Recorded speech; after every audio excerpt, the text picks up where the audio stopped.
I'd like to call the meeting to order. We can stand and say the pledge. I pledge allegiance to the flag of the United States of America and to the republic for which it stands, one nation, under God, indivisible, with liberty and justice for all. Thank you, everybody, for coming. We have no visitors wishing to speak and no written communication. First report of the board is really for us as a board to go over the NYSBA resolutions that I emailed you all on to take a look at, whether we're going to go with the recommendations of NYSBA to give Mrs. Goldhawk direction when she goes to the convention to vote on our district's behalf next weekend, I believe. Next week. I don't know if everybody's had a chance to review it. There's obviously resolutions for and against, that NYSBA's recommending. Does anyone have any discussion about them, or are we all? Everybody's. So if I could just poll you then to make sure everybody's in favor. Mr. Smith? In favor. Ms. Arrington? In favor. Ms. Goldhawk? Okay, there were a couple we could talk about that. Is it an all It's- or nothing? No. No, each okay. resolution is called separately, Okay. and you can, vote. Each one is, a separate vote is taken, so you can Okay. oppose any or all. So we as a board, though. I thought there were a few that were not worded correctly, but I don't feel strongly enough to vote against them. I just think that they didn't match what they were saying they were pushing didn't match their rationale, but it was close enough to not feel strongly enough to vote against them. Would you like to have some discussion? No, I'm good. Okay. Are you? Yes, Mrs. I'm in favor. Mr. Vivo? Ms. Nurse? Yes. As am I, so. You are good to go, Mrs. Goldberg. Do they discuss them there? Is there a lot of discussion for me? Yes. Yes. Yeah. Okay, and if, we could, as a board, decide that we wanted to discuss them further when they call each one. We could say something if you wanted further clarification. I know you, Mrs. Ernst, know that people do get up to speak, but it's usually if they're in opposition of what the vote Okay. is headed towards. Yeah. And there were a few that people at ECASB were raising concerns about, but if we don't have any concerns, then I'm good. I think it's important to clarify that we're good with voting the way that they recommended we vote. We're not voting for them all, but we are voting for the ones that they recommend we vote for and against the ones that they recommend we're voting against, correct? Yes. Okay. Just to clarify. The ones that the proposed resolutions will be the ones that they will vote on, and then I assume there's discussions on the ones that they're not recommending to see if anybody argues to bring those forward. There's discussions on each one, yes. Yeah, and So some it's of them all will take day. forever, It's a- and then yes. it'll speed up a little bit at some points. But it's also important to note that all they're doing is voting on what to focus on. Right. It doesn't mean that Any you're of voting these this things into are law. happen, right. It just means that's where their focus is gonna lie, so it's not like we're approving some new law, So really, that's all it is. Okay. You get your little paddle when you go in. Mm-hmm. You have to leave the room, you have to turn your paddle in. Really? Okay. It's an interesting process. Any other committee reports? All right, we can turn it over to the superintendent's report. Well, thank you. First item in the superintendent's report, I'm honored to recognize 3 of our teachers who have been named as New York State Master Teachers. So if you could come on up to the smart board here, that would be wonderful. I believe all 3 of them are here. So I'll give you the opportunity to introduce yourselves and what you teach here in the district, and then I have a few things to say about the program, and we'll ask you some questions. Welcome. I'm Amy Sorrentino. I teach math at Amherst High School. Well, I don't have to say Amherst. Krista Jones. I teach 8th grade math and algebra at the middle school. I'm Lori Chittenden. I teach, I loop back and forth from grade 1 to grade 2 at Smallwood. So the Master Teacher Program requires them to demonstrate competency in 3 big areas. They are knowledge of STEM content, knowledge of pedagogy, and then knowledge of students, their families, and their communities. So during your application, you actually had to demonstrate your proficiency in those 3 main areas. I had the benefit last year, since we had so many teachers from our district named as master teachers, they asked me to come and be one of the raters of the applications. And in full disclosure, I didn't rate any for Western New York. So they break the state up into, I think it's 9 different regions, or maybe more. But I had the benefit of reviewing applications from the northern country. And it's a rigorous process. All 3 of those categories are reviewed by 3 different reviewers. So, and they're all separate entities, and they have to score a certain score in each of those categories to move on to the next phase. So what the applicants submit is a personal statement. You have to submit your APPR scores, your complete review, 2 recommendations, at least from a building administrator, and another one. Optional, they ask if you want to have a former student write a letter of recommendation. Then they have to take a content area test, which I know is quite challenging from what I've heard. They need to submit an updated resume and their transcripts. And then all of that information is loaded into a system, and it's reviewed according to those 3 categories of knowledge of STEM, knowledge of pedagogy, and then students and their communities. And then from that point, once you go through the paper screening, can one of you explain what the process is from there? Sure, I'll do it. I'll say that this was my 3rd time applying, and I kept going forward each time to do it, mostly I'll just say for my son, because after I got my first 2 no's, I told him I had to do it a 3rd time to try to get in, so I was very excited that I got in this 3rd time. So when you get to the full day interview, it is a full day there, and we go in, meet in a room with everybody. We're split up into groups where all the math are split up into a couple of rooms, the technology, the science, and then the LED teachers. From there, we have a 10-minute presentation. It cannot be a lesson. It has to be a presentation to show the love of your STEM topic that you teach.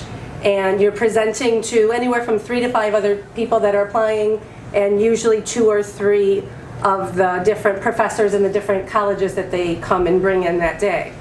And you go through all of the presentations, and then you have like a 10-minute window that you can all, those of you that are applying, will discuss the presentations. And then after that, you go into another room, and you have 30 minutes to answer a writing prompt. And each time I went, it was a completely different writing prompt. They ask you something, and you write about it, and you have 30 minutes timed again to just pen on paper. And then the last thing you do is your one-on-one interview with those 2 or 3 college professors, just you and them, and you only, I believe it was like 15 or 20 minutes maybe you got, and then they had like 6 to 8 questions that you had to answer. And so it was like, I'd say 9 in the morning until like 3 o'clock that full day. And that was the second round of the interview. And then we wait about 5 months to find out, because this all happened in May, and we didn't find out until the last week of September. And the paper application process is quite rigorous as well. So then once you obtain the designation of master teacher, it's actually a 4-year designation. It comes with a stipend annually of $15,000, or a total of $60,000 over the 4 years, and you're required to participate in a professional learning team. So I know you'll still be going through an orientation process, but is there anyone that knows about what is to come, or would you like me to fill in that gap? Yeah, it's, so you go to monthly cohort meetings.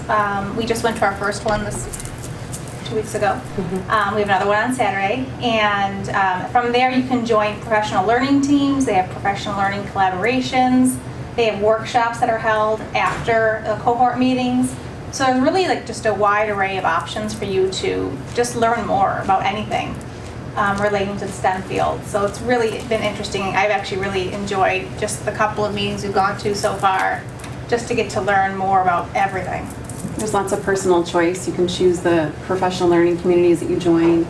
You can join for however long you want. So they're just trusting that, you know, our interest level and our professional level is high, and that, you know, we'll make decisions that are good for us and, you know, our district and our colleagues that will learn from us. Yeah, I believe there's a minimum of 50 hours of professional development that they're required to participate in above and beyond their full-time teaching jobs. So as you mentioned, many times it happens on Saturdays or over our breaks or over the summer. And then in some cases, there's actually professional development that's turnkeyed in the districts for their colleagues, but it's really an opportunity for them to learn and grow and continue mastering their craft. So it's quite a prestigious recognition, and we are extremely proud to have 3 of you in this year's cohort. So thank you for being here for this recognition, and great job. Thank you very much. Is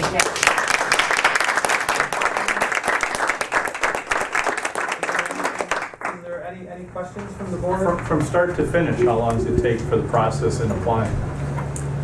If you do 1 year, the application goes in February, and you don't find out until anywhere from late September to 1 year, it was even November, after Thanksgiving, yeah.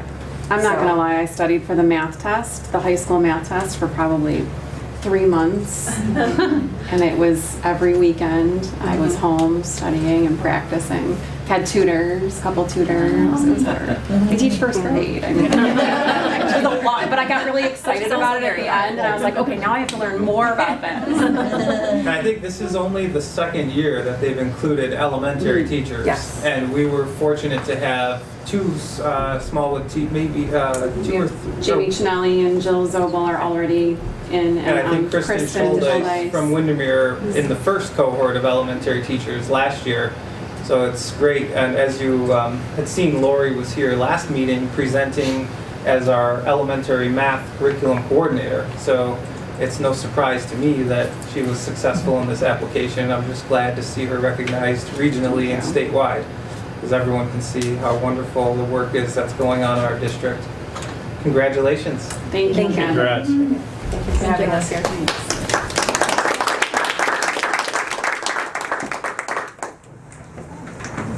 So last time we had the opportunity to get an update on the great work that was being done by our elementary curriculum teams. Tonight, Dr. Shanahan is here with our secondary curriculum coordinators to talk about the wonderful work that's happening in our secondary curriculum teams. Welcome. Did you want me to get that light?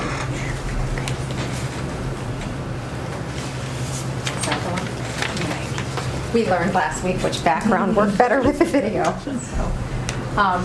So once again, I want to reiterate how fortunate we are to have your board support. In order to build systemic capacity, it's building through the teachers, and the monies that is made available for our curriculum leaders, but then also all the teachers they work with to come together in the summer, and some of them have sustainable plans across the school year this year, allows us to build their capacity, because a program is a program, but the person enacting the program has much more power to make change with student learning and achievement. So thank you again for recognizing that and allowing me to have these groups of people to work together and to have these leaders, able to do their work in a professional way. So tonight there are three curriculum presentations that we're going to hear. First, we're going to hear our English with Mrs. Rapp, then social studies with Mr. Jones, and mathematics with Mrs. King. They've informed me that they would like an order switch for next year, so if they stay in these positions, they will be in a different order. So anyways, I'm going to let them share with you all the important and awesome work that they've been doing. So, Mrs. Rapp. Hey. Thank you. I am always first traditionally, so watch out. Next year I won't be. Thank you for having us tonight. So the work that we have been doing has been pretty streamlined since there haven't been any major curricular Common Core Next Generation overhauls in the last year or two. So we've got to spend some time refining what we've worked on in previous summers. Overall, we've had a few members from the high school and a number of members from the middle school. And what you'll see about the work that we've done is that we were able to focus in on teaching teams overall. In large part, an English teacher and a special educator, or an English teacher and an ENL teacher. And so that's really nice because, we spend years and years working together, and it's really effective and for us and for the kids for us to be able to meet like this. So typically, the first day or the first part of the day, we've met with our Gold Seas coordinator, Mary Jo, and we've looked at the test scores for the 6th, 8th, and 11th state tests, and looked at the gap analysis, and usually our statistics are pretty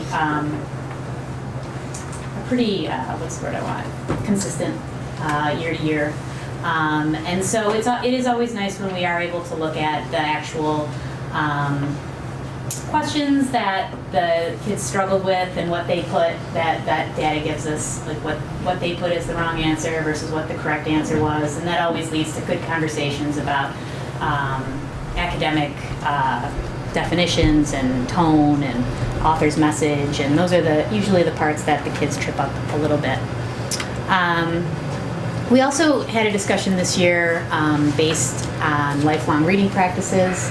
Overall, I think as parents and as teachers, we see children reading books from cover to cover less and less. I think they're at home, at school, they're more distracted by technology, they're more distracted by their phone, and we're trying to have ongoing conversations of how to increase these independent reading practices. And so, that's part of what we're working on, how we can maybe get them to read a little bit more even just outside of our curriculum. Overall, we worked a lot with the ENL, vocabulary, reading comprehension development. In the middle school, some Google Classroom work was done. New nonfiction units, our ever-increasing ENL population.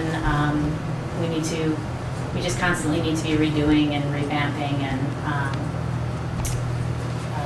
for the information that and the kids need. There's also we got a little bit of instruction on the new universal screening tool that the middle school, I guess elementary, middle, and and high school. 2 literacy teachers in the high school have been using it, and so we got a little crash course in that. I think they will be here to present more on that. Here's some 7th and 8th grade work. Last year they spent most of the summer creating some literature circle units. I remember presenting to you on that, and this year they were able to revise those a little bit, create some more modifications for different levels of academic achievement. The high school, same idea with me and my co-teacher Susan. And we're always constantly updating our ENL modifications across the board, English 9, 10, 11, and 12. But our big push this year at the high school was for our new electives that have been very well received. Mr. Maxick is going to be here, I think, in a few months presenting about his elective, so I won't steal too much of his thunder other than just to tell you a little bit about it. He spent 5 days at Syracuse, which is my alma mater, learning different administrative procedures, grading policies, about the course itself, presentational speaking. And right now he's running 2 sections of it at the high school for the first semester and 2 sections of it for the second semester. About 30 Amherst students are currently taking it. 22 of them are receiving college credit. So that's really great. That college credit will transfer to anywhere pretty much. It's a Syracuse credit, and he's really passionate about it. He's been wanting this elective for a long time. There's a link there that you can check out. It's a nice free resource where a lot of his curriculum is coming from. And then the second elective is a film studies elective, and while not a college elective, Mr. Kroc is teaching that. And also really, bursting at the seams with enthusiasm. A section of that this semester and a section of that next semester. So as a department, we're really excited and jazzed about having some electives, and we look forward to more development of that in that area. And then just for future work, Dr. Shanahan's been continuing to work with our 5th and 6th grade, continue modification of the curriculum, and just more development on what we've been doing, and in particular, hopefully those electives. All right, that's the end for me. There's the reason you're first, Kate. Solid leadoff hitter. Solid leadoff hitter. Thank you. Dave, first things first. Is this my better side? It'll be awkward, but if I need to, I'll work like this. Looking at you, Mr. Pinelli. You look good, buddy. I gotta catch up to you. Hi, everybody. Great to see you guys. Mr. Pigeon also. You look fantastic. These guys are unbelievable. They don't eat anymore. I'm the secondary curriculum chair for social studies. This was it. This is our big year. We finally, all this work we've been going through, we had the exam in June, and boy, there was some trepidation, maybe even some tears shed, but we crushed it. I can't wait to tell you about it. Committee members, a real good mix. A little like middle school this year. It just didn't work out the dates, but they're still certainly involved, and we'll be turnkey all this information from Tom. High school representation solid through and through. So our big thing this year was looking at that new global exam, which we took early last year. I think it was June 3rd. Mrs. Abels can tell you about the nightmare of trying to schedule the entire sophomore class on a non-regents exam day. But we did it. So we looked at our data there with our UNC BOCES liaison. Jess is great. She's been sort of with us every step of the way. We also this year in our summer curriculum work, we were able to take a look at sort of the tidbits that the state has given us regarding the new U.S. history and government exam, which is coming out this June, which will be June 2nd. So, Nan, you have another day to plan. Have fun with that. And then middle and high school curricular teams, sort of 6th, 9th, 10th grade, and then 7th, 8th, 11th grade meet together to talk about those common assessments and academic language, those sorts of things, and then continue that model that we started to develop 2 years ago, which was sort of an Amherst own enduring issues list, which the kids have been sort of brought up to speed through 7th and 8th grade, and it really paid off 9th grade this year with our new exam. Outcomes this year, man, we were so excited. The new framework exam, we had a 98% success rate on the exam, a 74% mastery rate. I don't want to brag, but history, of course, rules when it comes to all the academic subjects at the high school. We are, in fact, winning. There's so many people to thank. The members of the board, of course, for your support in giving us this summer work. Mr. Pinella, Mr. Belisle, Dr. Shanahan, Mr. Pigeon, really, it really paid off, and we're really, really ecstatic with the results this year, and we're hoping to do much the same with the new the new U.S. history exam this year.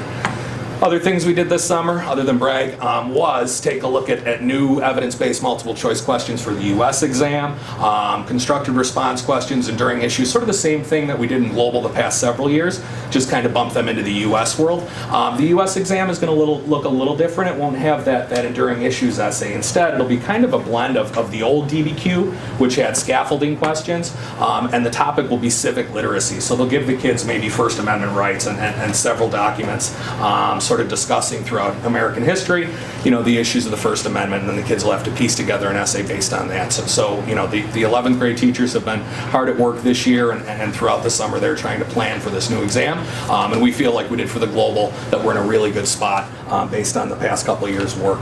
We continue to do those new historical thinking skills and try to sort of space them out by grade level. So what's appropriate for 6th grade versus 8th grade versus 11th grade, building up to the big picture. Future work, we'll continue to take a look at that Global 10 exam. We're obviously really excited this year for the new U.S. history exam, so that'll be a big piece of our summer work moving forward, and continue to look at those historical thinking skills, and take a look at the results, as I said, for the U.S. exam this year. So we keep on keeping on in the history world. All is well now, and I think I'll turn it over to Mrs. King. All yours. Thank you, Mr. You're welcome. He may be the reason why we're trying to switch order next year. Not sure what that means, Kim. Thank you. I do not feel comfortable following that humor. I'm not very funny. So I apologize in advance. Our math team was fortunate enough, thank you to the board, to be able to work together again this summer. Not all of the committee members were in attendance, but I did put everybody from 6-12 on there just because even if they weren't there in the summer, we're doing the continued work throughout the year. So everyone really does participate at some point. We did a couple of different things this summer. One of the things that we're always very fortunate to be able to do is meet with our BOCES liaison, Trish Husel. She is incredibly knowledgeable about the math content. She serves actually on the CAP, which is the Content Advisory Panel for NYSED. And she comes to us with tons of, I don't want to say inside information, but lots of good information quickly. And she knows exactly what she's doing. So she not only is very good at helping us with our data and knowing what's coming down from the state, but also she's really an expert really on the active participation strategies. And those were the two topics that we focused mainly on this summer. In general, we reviewed and modified curriculum to reflect the next generation learning standards. That's a lot of vocab there that is specific to the New York State Ed Department, but the next generation learning standards are starting to roll out. And in order to be ready for that, the 6th grade did have to modify their post-assessment topics, in particular with probability. So 6th grade focused a lot on that. At the high school and for the rest of 6-12, we mostly focused as far as our data was looking at our assessment data and using any information that we gathered from the gap analysis to modify and drive some of the changes we made in our curriculum. Nothing major yet because the next gen standards aren't rolling out. It just had to happen in the 6th grade. Some of the highlights you can read there across the board. There were just a few topics that came up that seemed to be needing some attention, and so some time was spent on making some changes. In the middle school, target skills for each grade level were identified, in particular volume of the cube in 6th grade, scientific notation in 8th grade. At the high school, Algebra 2 focused on some polynomial function work that had to be modified just a little bit to maybe identify some issues that some of the students were having on the assessments. I mentioned the 6th grade teachers had to modify that. The next gen learning standards are rolling out. I have that roll out in another slide or two. And so as we move along, we'll have to make changes year to year. But this needed to be done this year just so that they're ready for next year. Meaning the 6th graders will be ready for the 7th grade curriculum. So they had to make the changes for this year, even though the assessments won't be until next year. One of the other things we were really excited about, and I have a lot of enthusiasm from the math teachers this year, is our shift from focusing on the content changes, because over the years we've had so many content changes and so much rollout of new standards that we are kind of settled right now with that. So we make minor curriculum changes throughout the year based on our data, but now we got to really focus on instruction and learning for the kids. And we're so excited to finally be able to spend a lot of serious time doing that. So we spent time this summer doing that. We spent 2 days. We took a really in-depth look at our current content and our current lesson plans. And with some help from Trish from BOCES, she gave us some structures and some strategies to incorporate into daily lessons, so that our students are actively participating in their math lessons and not just sitting and listening. Everyone is really, really excited about it. We were a little nervous about it at first, like how are people gonna take these changes? Because it's different from any of the way we were taught. And every teacher is very excited about it. You say active participation, and I thought it was important to include this because even as teachers, when we hear active participation for the first few times in the math classroom, we think, well, what does that look like, and what should we expect? So I think if you walk down the hallways in the math department at the high school and even here in the middle school, you will see math classrooms that look different than they have in the past. Students are grouped, they're sitting together, they're talking to each other, they're having discussion about strategies and ideas. They're using higher levels of thinking, they're analyzing, they're explaining, they're teaching each other, they're finding mistakes and helping fix mistakes. So it's really a great thing to see, and it created a lot of energy in the classroom. I asked my team to respond to a couple of questions in preparation for tonight. And I said, well, what was your biggest takeaway, and what info would you want me to share? And these are just some of the quotes that teachers had sent back to me. One teacher just said to me today, she said, well, if you can, make sure you let them know that I am observing my students' social skills improving in the classroom, and I am observing my students understanding better in the classroom. So that's the info. She missed the email somehow or didn't respond in time for me to get it in here, but I wanted to share that with you because it was important. I think you would notice a difference, especially because it's not any of the way we learned math. So in the future, we're very excited and feel lucky to be able to continue the focus on active participation. We have a year-long plan that working with Tricia to help us meet some of those goals.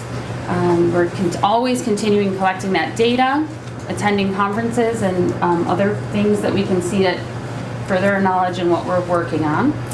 And then, of course, we can't get too comfortable with our curriculum because the Next Generation Learning Standards are starting to roll out starting next year. So the timeline, the New York State 3 through 8 math exams, those exams will be given in the spring of 2021, and then they'll roll out each year after that, the Algebra 1, and then the following year geometry, and then the following year after that, Algebra 2. Those changes are much more minor than they were the last curriculum shift we made. So I don't think there's anyone that's real scared or worried about this one. This does not seem intimidating to us, but it is there are some changes that are coming. And that's it. I don't have a meme, even though I looked really hard for a math meme. Oh, I do. Oh wait, I don't have a meme, but I had a nice statement about math. I didn't have a name. No. So, any questions? How much is when you're talking about the kids having conversations about problems in class, is it a flipped classroom then, or it's just? No, in fact, it's definitely not in every classroom. Some of the teachers do some flipped work, but in general, what we're doing is we're still instructing, we're still following the model of instruction that we always have as far as, the input and the modeling and this guided practice, and those things are happening. But within the lesson, for example, I might say, who thinks the answer to, I might ask a question to the students. I can't think of one off the top of my head. I might ask a question to the students and have them think about it for a minute. And then I would say, okay, now I want you to talk to the 4 people that you're sitting with in this group. And I want you to share your ideas and tell them what you think the answer is and why you think that's the answer. And they might talk for a minute or so. And then I'd say, okay, share your answer, this group share your answer. What did you come up with? Does anybody agree? Does anybody disagree? And just have them kind of talking to each other. That's one simple, quick, off-the-cuff example of it. Another thing we might do is just have the students work together when they're doing guided practice. Instead of, here, do 10 problems, and then we'll check the answers together. We're going to work together so you're sitting next to a partner, and your partner's going to be this sage and scribe is a good example. This one partner's going to write and one partner's going to speak. So I'm going to tell you what to do with this problem. You're going to do it, and you're going to check my work the whole time. And then for the next problem, we'll switch places. I will talk about how I think this problem should be done. You'll write it. You'll check my work. We'll talk about it if we disagree. Those kinds of things. So it's not and I mean, it could be flipped work, but it's not solely flipped work. It's really the kids talking about their thinking and explaining their thinking is, I would say, a general answer to that question. Does that help? Yeah, it does a lot. So is there less instruction? There's not. I know. I love this. I love these questions because these are the same questions we had as math teachers. Yeah. Yes, and that's why I thought, well, this is going to be really tough for some people. There's not less instruction. It's just really a change of the way we as math teachers in particular have thought about instruction. The kids learning is not just about listening to what I'm saying and showing you how to do it. It's about you listening to what I'm saying, and I'm going to show you how to do it, but then I'm going to let you do it, and I'm going to let you talk about how to do it, and I'm going to let you explain to me how you think I did it. And if we make mistakes, we're going to try and find them together. So it's not really less instruction at all. It just looks, and it doesn't always look different, but it often looks different. And mostly I think, now this is newer for me as well, so I'm not an expert at it, but I've noticed that it mostly happens in the time when we're introducing a new topic or when we're practicing that topic, all within one lesson, but there still has to be math instruction. So. Also, and it increases the opportunity for more students in the classroom, right? So instead of her asking a question and having one child answer it, another child, or like, if they get it wrong, you kind of give them the, nope, you didn't guess what was in my head, right? And you go to the next child. What happens is if she gives them an opportunity, she does her modeling, she does her input, she gives them an opportunity to collaboratively work on that problem. And they're learning different strategies this year across the whole year, so they have a repertoire of different ones to put into those guided practice settings. But then what happens is now everybody's practicing. And then we talk about what the answer might be. And then we might even talk about multiple ways to get to those answers. But talk mediates thinking and learning, period, done. And a lot of times we forget about it. And we just send kids, especially in math, right, just go to work. And now what happens if I don't get it? And then kids know, we all know, who answers the questions fastest, and I'm just going to hang here, and when those 3 to 5 kids are done, I know I'm safe, right? But now she's increasing the amount of participation, active engagement of everybody in the class, and then we talk about the answer. And they're more primed to talk about the answer because they've had a chance to grapple and think through a question on a higher level. Like she develops those questions are important. That's why just spewing it off the top of her head right now is harder, because she wants them to be high level questions, right? So I don't know if that helps at all to see what it might look like. So when she poses that question, you might see different form, she might put them having different activities to get them to be actively participating as you see her across the week, but you'll see kids, multiple children actively engaging in the answer, not 1 or 2 or 3 that always get it right. But you've been training our kids, like seeing in the grade school, it is more about explaining how you're getting the, and different strategies, which I think is wonderful. It's not just memorization. So that must be carrying through then to middle school, high school, like those kids are used to. That type of learning. So that's exciting. And even seeing it for math, I love it. That's great. And that's the thing. Most of us didn't have classrooms like that, math classrooms like that. So it is a shift for us. Yeah. We're excited about it, and we're really enjoying the process of doing it and learning about it and in implementing it. I have noticed in my own classroom that my students, I have very few students that are afraid to answer a question or that choose to just kind of bow out. And that has not always been the case, because by the time they get to high school, they know, oh, Susie's going to always answer the question, or Jimmy's going to answer the question, so I don't have to work. And now that's definitely, I've noticed that immediately. So we're really excited about it, and we plan on continuing learning more strategies and just really expanding it so we can be experts at it. So Tricia will come in about every 2 months and give 2 or 3 more strategies. Then they pull their units and they look at their current units and say, now, where can we infuse this practice in the work that we're currently, in our, because they have really good modeling and input practices. It's not about getting everything out. It's about where do we integrate this in. So that's their entire year on a rotational, sustained basis across the year. So they're at the beginning. You have an October session coming up. So And all levels, so like all math levels. You see this happening with this? In particular, the high school is something that we're really hyper-focusing on this year as far as professional development. The middle school sort of has done it, and they've already jumped on that train and have a little bit ahead of us. So they are also continuing to do that. We're spending a little bit more intensive time this year at the high school, but across all of our classes. It'll be interesting to see. I know many of you have children in our classroom, so it's something that I think they'll notice is different from years past. That's great. I think, kids are naturally social by nature, so giving them opportunities to socialize around content is very important. And ultimately, our goal is retention and then transfer. And sometimes the transfer we're looking for is in the form of an exam, like Mr. Jones talked about, but they're more likely to retain information they learn throughout the year or in previous years and be able to apply it if they've had those authentic experiences where they're actively participating as opposed to listening and maybe studying it on their own. So it's great to see that taking place in the math department. It's also great to see our wonderful teachers leading these initiatives. Every time we have these presentations, I get an opportunity to recognize the board for their foresight in setting up this infrastructure that we benefit from in the district with these curriculum team leaders and curriculum committees. So thank you for your support with that. And I know our teachers, we wouldn't be able to lead these initiatives without you, and of course Dr. Shanahan in the curriculum office. So great job with all the work you're doing, and thank you.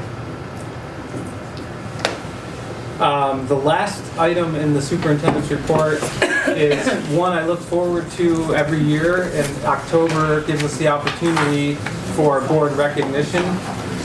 Next week has been designated as the New York State School Board Recognition Week, and tonight we're celebrating just a little bit early because we don't meet again until November. The way you share your time and talents to serve the district is greatly appreciated. Starting tomorrow, and I took some notes here to make sure I hit all the pieces, starting tomorrow and into next week, we'll be spreading the good news about all you do. There'll be an editorial in the Amherst Bee tomorrow.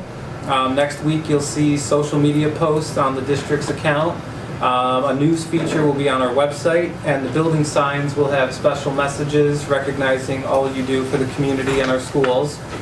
As a token of appreciation for your commitment, in front of you is a small gift from me and a piece of ceramic artwork created by our students under the direction of Miss Curtis, who is one of our middle school and high school art teachers.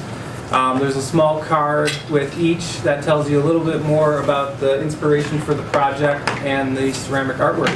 So thank you for all you do, and thank you for your commitment to our schools and community. Thank Round you. of applause for you. Jess, you can open it.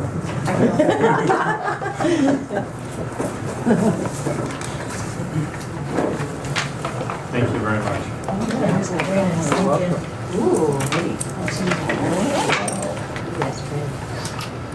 That's all we had for the superintendent's report. Great. We will need a motion for new business then. I'll make a motion for the business item E1, A through I, 2, A through D, 3, B, C, E, G, and H. Okay, do we have a second? Any discussion? All right, all those in favor of approving new business items E1, A through I, 2, A through D, and 3B, C, E, G, and H, please say aye. Aye. Opposed? Motion carries 7-0. Mrs. Custodi, do we have any follow-up action items? No, I don't. Great. Then we will need a motion to convene to executive session. I'll make a motion to convene to executive session to discuss litigation and the employment of a particular person. A second. Mr. Smith. All those in favor of convening to executive session, please say aye. Aye. Opposed? Motion carries 7-0. Thank you, everybody, for coming.